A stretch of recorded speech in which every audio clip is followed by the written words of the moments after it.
kita Ngopika, ngobrol hati bareng OMK. Sebelumnya terima kasih Romo Heri atas waktunya, atas kesempatannya. Boleh nih ngobrol-ngobrol dikit Mo tentang ya masa-masa pandemi inilah kita. Boleh ya Mo. Sebelumnya Romo sibuk ngapain sih Mo? Ya kalau ada yang manggil untuk acara tertentu ya datangin. Kalau ada yang ngajak makan ya. Oh, panggilan nih Mo. Tergantung panggilan Jadi ya. cowok Sibuk panggilan. ya jadi cowok panggilan Romo ini ya. Bener-bener ya. Tapi di paroki ada perubahan, ngerasa ada perubahan nggak sih Mo selama masa pandemi ini kan kosong nih Mo? Terasa yang paling terasa menurut Romo apa Mo? Ya suasana pasti terasa sepi, tidak ada seperti sesuatu gerakan kehidupan gitu ya. Iya. Jadi semuanya tampaknya memang menahan diri, tidak berada di rumah, stay home, untuk juga beribadah di rumah. Mungkin juga ini yang mengakibatkan kita banyak di rumah sehingga kegiatan lebih personal. Iya Mo. Saya juga ngerasa Mo sepi banget. Tapi tetap kerja Mo. Sedih ya Mo. Di saat yang lain WFH saya masih ke kantor Mo. Tuntutan demi sesuap nasi dan segenggam berlian. Gitu Mo. Masih penting ada yang dikerjakan. Iya Mo, masih bersyukur. Kita harus bersyukur ya Mo. Mau masuk ke tema podcast kita nih Mo. Yes. Minggu ini kan kita merayakan Hari Raya Tubuh dan Darah Kristus. Benar kan Mo? Ya. Benar ya. Kalau arti tubuh dan darah Kristus itu disimbolkan sebagai roti dan anggur tuh apa sih Mo? Maksudnya artinya itu seperti apa? Di dalam setiap agama ada yang disebut dengan ibadah ya. Iya. Liturgi yang mau menandakan sesuatu yang khusus terjadi dalam kehidupan para rasul dan Yesus. Nah, di situ yang menarik adalah bahwa Yesus memberikan suatu peninggalan kepada para murid yang nanti setelah peristiwa Roh Kudus adalah kehadiran gereja. Maka nanti di dalam apa yang dibuat oleh Yesus itu akan diingat selalu sebagai suatu ibadah tentang terjadinya roti dan anggur yang diubah menjadi tubuh dan darah Kristus yang merupakan sebuah pengorbanan Yesus yang konkret. Dan tadinya mungkin hanya ibadah yang hanya Paskah biasa, tetapi menjadi ibadah Paskah Yesus yang mati, yang dibangkitkan dan akhirnya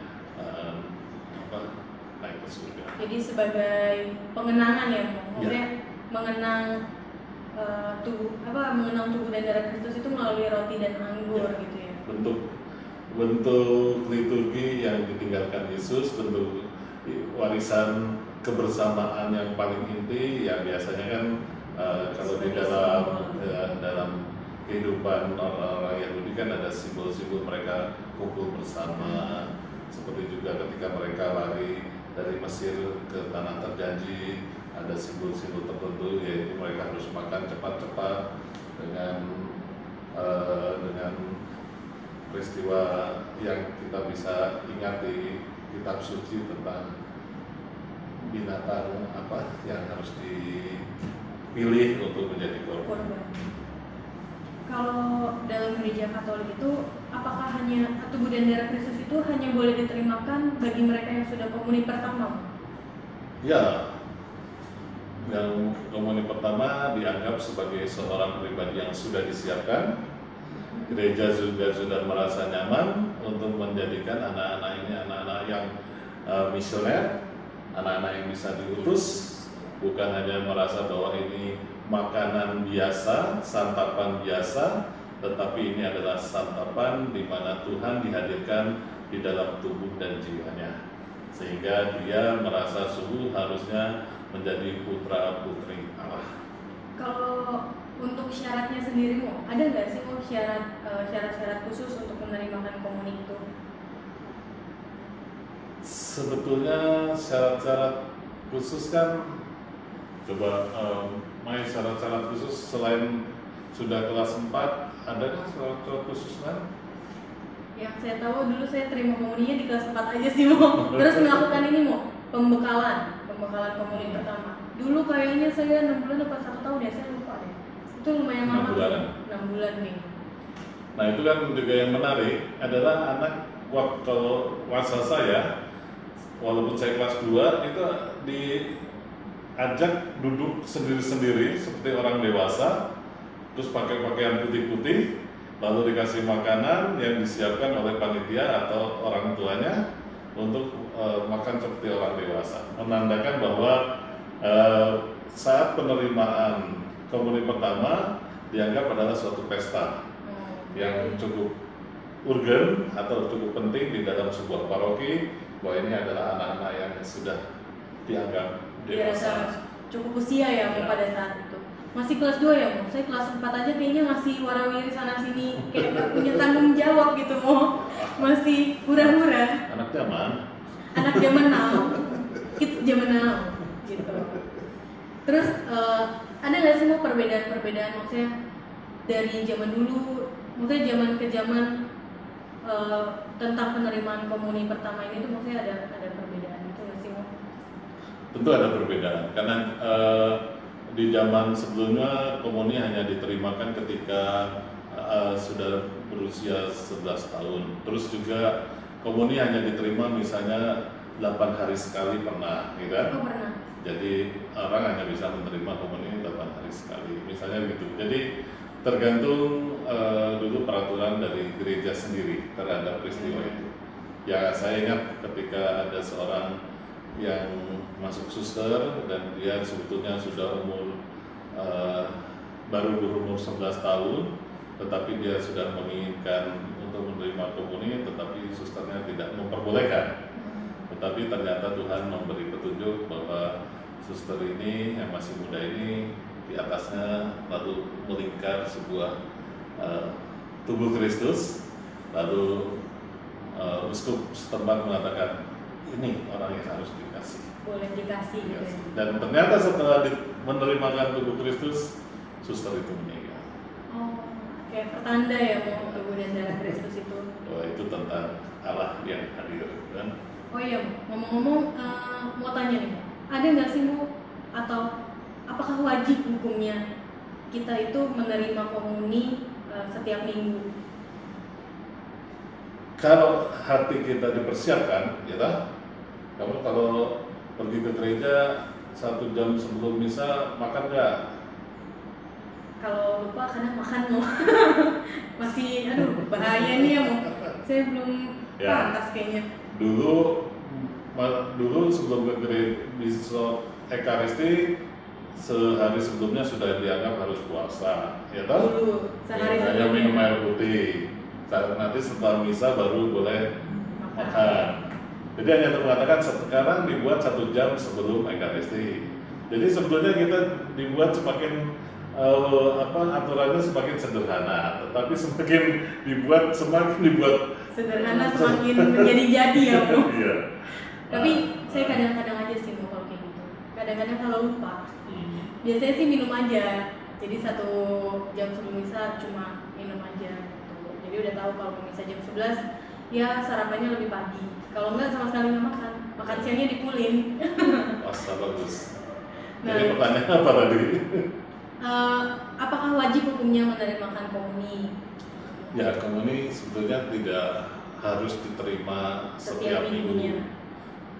Makanya saya tadi melihat adanya secara objektif orang itu pantas atau tidak menerima tubuh Kristus. Kita sendiri yang menilai kita pantas gitu. Karena misalnya apakah kita telah melakukan dosa yang cukup signifikan, memang dosanya besar dan kecil mungkin tidak terlalu mudah untuk menunjukkan, tapi kalau kita merasa aduh tadi habis marah-marah sama mama gitu kan, aduh tadi habis banting ini gitu kan, banting pintu di depan orang tua, atau tadi saya tidak bohong.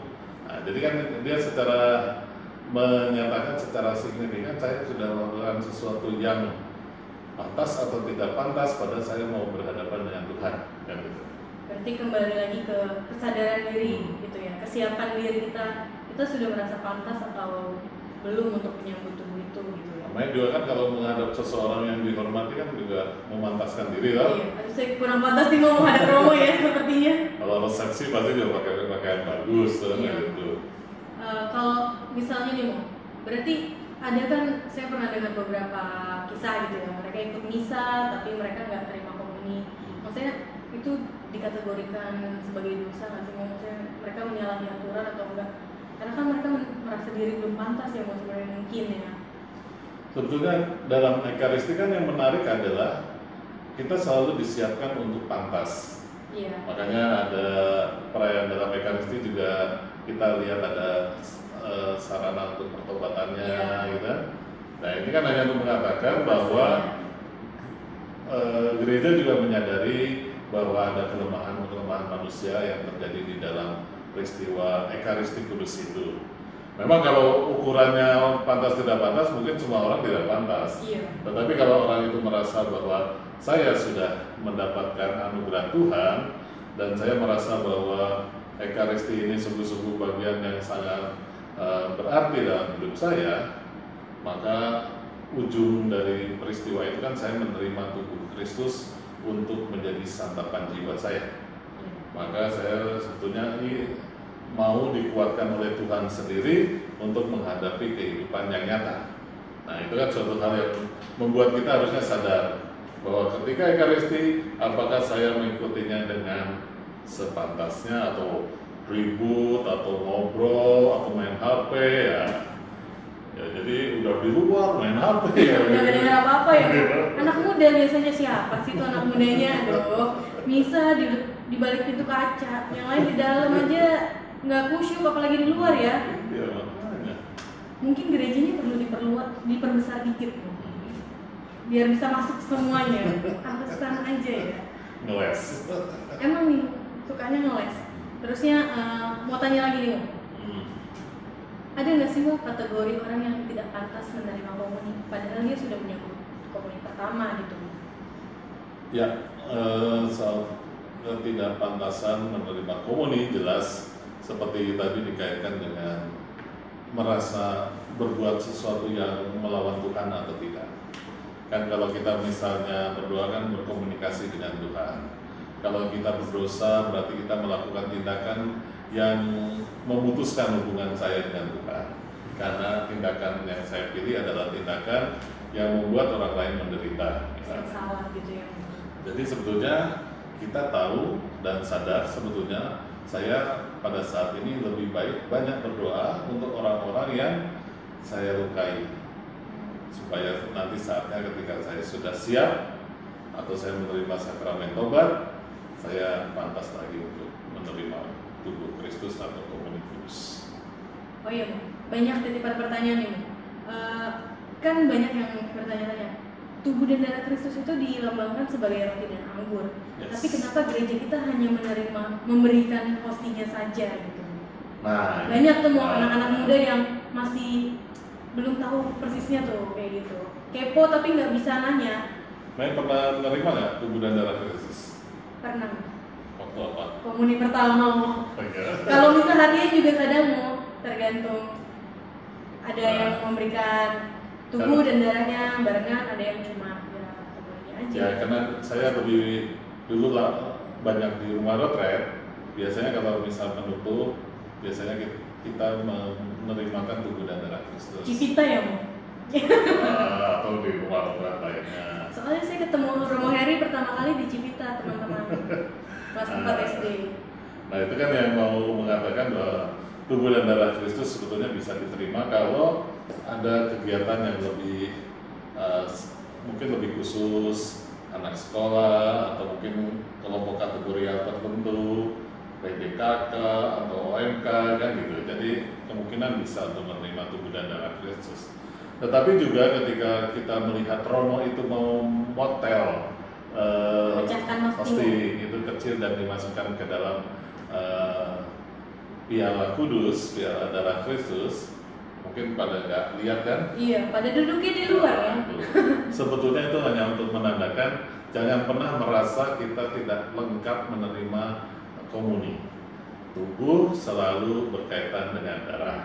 darah selalu berkaitan dengan tubuh yang membungkusnya. Jadi sebetulnya tubuh dan darah Kristus sudah diterimakan, cuman nanti mungkin kalau ada acara yang lebih khusus, mungkin lebih mudah secara langsung tubuh dan darah Kristus. Berarti selama ini kita terima itu sudah satu paket ya, Mo. Jadi teman-teman OMK, teman-teman dimanapun kalian berada, tenang, kalian sudah menerimakannya sepaket tubuh dan darah Kristus. Cuma kalian aja belum tahu itu sekecil itu tuh ada tubuh dan darahnya loh di dalam. Ya, Mo? Gitu kan ya, Mo? Ya. Nah, terus mau tanya lagi, Mo. Di masa pandemi seperti ini, yang paling banyak, maksudnya yang lagi hits kan komuni batin ya, Mo. Ada nggak sih, Mo, kondisi-kondisi lain yang disarankan untuk menerimakan komuni batin selain masa pandemi ini? Pernah nggak sih, Mo? Ya, sebetulnya saya senang ya dengan banyak lagu komuni batin. Bahkan anak muda ada yang menyanyi komuni batin dengan begitu syahdu, membuat terharu. Romo aja terharu, kalau saya dengar gimana ya? Wah, ini komuni batin aja membuat terharu, apalagi saya pertanyakan apakah nanti kalau menerima komuninya terharu apa enggak?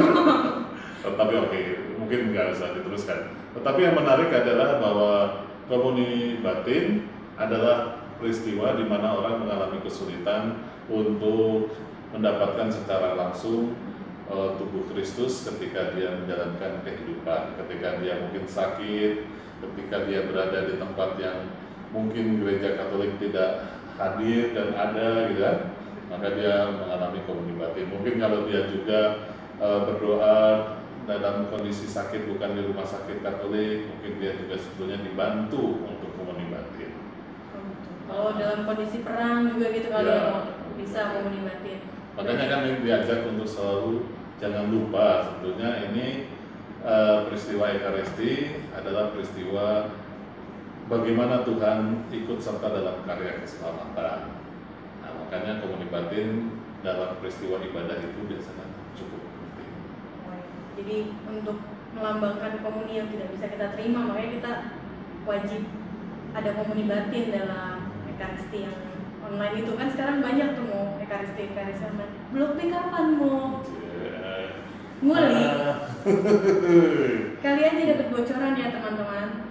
Kita bocorkan suatu saat. Oh, suatu saat. Kita tunggu saatnya. Terus, oh iya, Mo, di masa pandemi seperti ini, di Hari Raya Tubuh dan Darah Kristus itu kan biasanya kita identik dengan terima komuni pertama. Bagaimana gereja tetap memberikan pembekalan komuni pertama, atau ada apa ya, maksudnya ada kebijakan lain dari gereja untuk penerimaan ini? Yang blok B ya? Iya. Di blok B sementara memang tidak ada kegiatan, semua dihentikan dahulu sampai nanti mungkin PSBB ini sudah dilepas, maka nanti boleh ada pengajaran. Saya nggak tahu karena mungkin anaknya banyak yang dipersiapkan, jadi mungkin kesulitan kalau hanya memakai Zoom atau memakai live streaming. Ini karena masih anak-anak, jadi juga tanggung jawab seriusnya masih dipertanyakan. Fokusnya belum bisa ya, Mo, ya. Jadi menurut saya lebih baik nanti ketika sudah bisa berjumpa, diadakan pengajaran secara langsung, saya kira memang bisa diberikan. Dan nanti sebetulnya karena ini tahun yang cukup khusus, ada pandemi, saya kira juga harus mendapatkan perhatian bahwa tahun ini tetap harus ada penerimaan komuni pertama. Biasanya maksudnya selain di Hari Raya Tubuh dan Darah Kristus, ada nggak momen lain untuk menerimakan komuni pertama? Sebetulnya itu tinggal kebijaksanaan gereja. Oh gitu, tinggal kebijaksanaan gereja. Jadi buat adik-adik, teman-teman yang kira-kira ngerasa kecewa nih belum bisa komuni pertama tahun ini, tenang, tidak tahun ini, maksudnya tidak terkendala, tenang. Nanti akan ada, walaupun mundur, kita harus sabar, ya. Nah, sekian sih maksudnya itu aja yang mau kita tanya-tanyain. Jadi kita jadi tahu nih, kita tuh menerima komuni tubuh dan darah itu kalau merasa diri kita pantas. Mungkin gereja memberikan waktu sebelum di perayaan Ekaristi gitu ya, mau untuk kita menyiapkan diri itu untuk pertobatan kita supaya kita pantas gitu ya. Tapi kalau memang ada kondisi-kondisi yang merasa diri tidak pantas, ya tidak apa-apa. Kalau mau ngaku dosa dulu boleh sama Romo Eri ya. Hanya kan seperti Hari Raya Tritunggal Maha Kudus pun sebelum tubuh dan darah Kristus kan menyangkut mengatakan Allah pencipta, Yesus penebus, Roh Kudus adalah untuk mengkuduskan, gitu kan? Jadi kan kita bisa melihat bahwa kenapa kita nggak minta penebusan dari Tuhan melalui gerejanya, kan itu seperti sakral reforman. Maka Tuhan sudah mencukupkan melalui gereja. Oke. Jadi itu aja ya, itu aja ya, sorry Mo.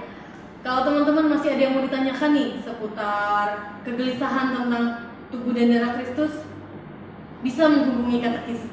Jangan Romo, nanti Romo sibuk. Tapi bisa loh kalau ada waktu ngobrol-ngobrol sama Romo Heri. Seru kok, seru. Kalau mau curhat, Romo Heri tempatnya, oke? Jadi sekian Mo podcast kita kali ini. Terima kasih atas masukannya, atas informasinya, sudah mengupas tuntas di balik peristiwa Hari Raya Tubuh dan Darah Kristus. Sampai jumpa di podcast kita selanjutnya. Jangan lupa like dan share podcast kita. Salam OMK, salam Ngopika, ngobrol happy bareng